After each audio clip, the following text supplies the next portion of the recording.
اعوذ باللہ من الشیطان الرجیم، بسم اللہ الرحمن الرحیم۔ محترم ناظرین، السلام علیکم ورحمۃ اللہ۔ آج ہمارا موضوع ہے، کیا لونڈیوں کے ساتھ ہم بستری کرنا جائز ہے، اور لونڈی کا انسان کی زندگی میں کیا مقصد ہے۔ لونڈی یا باندی سے اس کے آقا کے لیے ہم بستری کرنا مخصوص شرائط کے ساتھ جائز ہے۔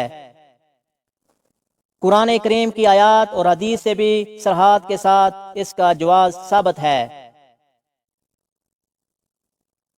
مگر باندیوں اور لونڈیوں سے کیا مراد ہے؟ لونڈیوں اور باندیوں سے مراد آزاد عورتیں نہیں ہے۔ اسی طرح لونڈیوں اور باندیوں سے وہ عورتیں مراد نہیں ہے جن کو طاقتور طبقے نے محض طاقت اور قوت کے بل بوتے پر غلامی کی زنجیروں میں جکڑ رکھا ہو۔ لونڈیوں اور باندیوں سے مراد شرعی باندیاں ہیں، یعنی وہ غیر مسلم عورتیں ہیں جو جہاد کے بعد غنیمت میں حاصل ہو گئی ہوں۔ ان گرفتار عورتوں کو یا تو مفت میں رہا کر دیا جاتا ہے یا معاوضہ لے کر چھوڑ دیا جاتا ہے، یا ان کے بدلے مسلمان قیدیوں کو دشمن کی قید سے چھڑا دیا جاتا ہے۔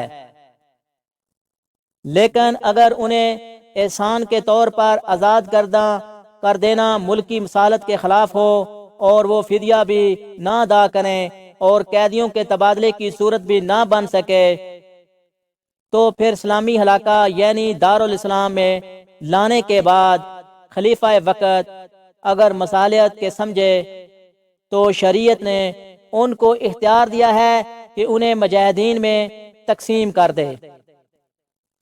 اس تقسیم کی حکمت بھی ملکی اور تمدنی مصالحہ، معاشرے کی بہبود اور خود ان باندیوں کا تحفظ، اور انہیں معاشرے کا ایک معزز رکن بنانا ہوتا ہے۔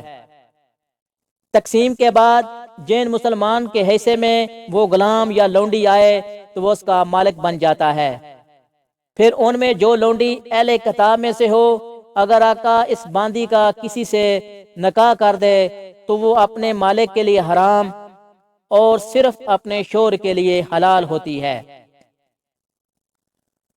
اور اگر آقا چاہے تو اسے آزاد کر کے اسے نکاح کر سکتا ہے، یا بغیر نکاح کے محض استبراء رحم کرنے کے بعد اس سے ازواجی طلاق قائم کر سکتا ہے۔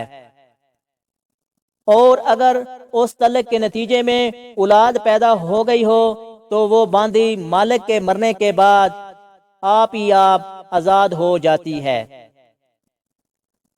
اور اگر وہ لونڈی غیر اہل کتاب یعنی مشرک یا بت پرست یا دیریا ہو تو اس کے ساتھ نہ تو آقا مباشرت کر سکتا ہے اور نہ ہی کسی مسلمان سے اس کا نکاح کرا سکتا ہے۔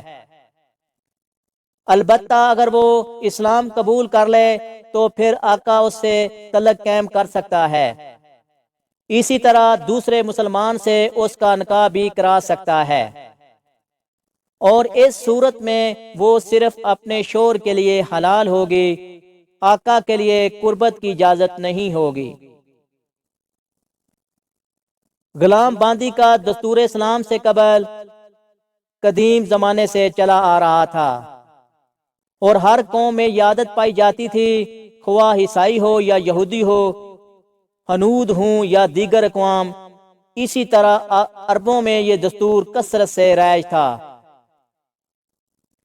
جناب حضور صلی اللہ علیہ وآلہ وسلم کی بعثت سے قبل غلام یا باندی بنانے کے مختلف طریقے لوگوں میں رائج تھے۔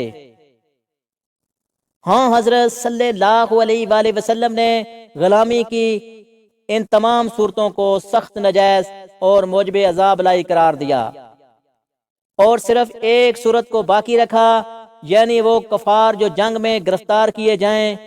مسلمان حاکم کو اختیار ہے کہ اگر مقتضائے مصالحت و سیاست بہتر سمجھے تو ان کفار قیدیوں کو غلام یا باندی بنا لے۔ محترم ناظرین، حدیث مبارکہ سے یہ بات معلوم ہوتی ہے کہ غلامی در حقیقت اللہ تعالیٰ کی طرف سے عذاب اور سزا کی ایک صورت ہے جو کفر کی جزا کے طور پر پچھلی امتوں میں جاری کی گئی، اور مسلمانوں کے لیے بھی کسی کو ابتداً غلام بنانے کی اجازت اسی حالت میں باقی رکھی گئی کہ جو کافر اسلام کے مقابلے پر آ جائیں تو اسے حربی کافروں کو مخصوص حوال میں غلام بنانے کی اجازت دی گئی۔ محترم ناظرین، خلاصہ یہ ہے کہ دین اسلام میں ابتداً غلام بنانے کا حکم یا ترغیب نہیں ہے، بلکہ مخصوص حوال میں اس کی گنجائش دی ہے جو اجازت کے درجے میں ہے، چونکہ غلام بنانا اسلام میں بطور حکم نہیں ہے بلکہ بطور اجازت ہے، تو مسلمانوں کو اس بات کی اجازت ہے کہ جب وہ قرینے مصالحت سمجھے غلام بنانے کا سلسلہ موقوف رکھیں۔ موجودہ دور میں اقوام متحدہ کی سطح پر تمام رکن ممالک کے مابین غلامی کا سلسلہ موقوف کرنے کا معاہدہ ہو چکا ہے۔ اس لیے اس دور میں مسلمانوں نے بھی یہ سلسلہ بالکل موقوف کر دیا ہے، لہذا جو ممالک اس معاہدے میں شامل ہیں انہیں معاہدے کی روح سے اس کی پاسداری کرنی لازم ہے۔ لہذا موجودہ دور میں کسی عورت کو باندی یا لونڈی نہیں بنایا جا سکتا، اس لیے غلام باندی بنانے کی اجازت جن صورتوں میں ہے یہ ان میں داخل نہیں ہے۔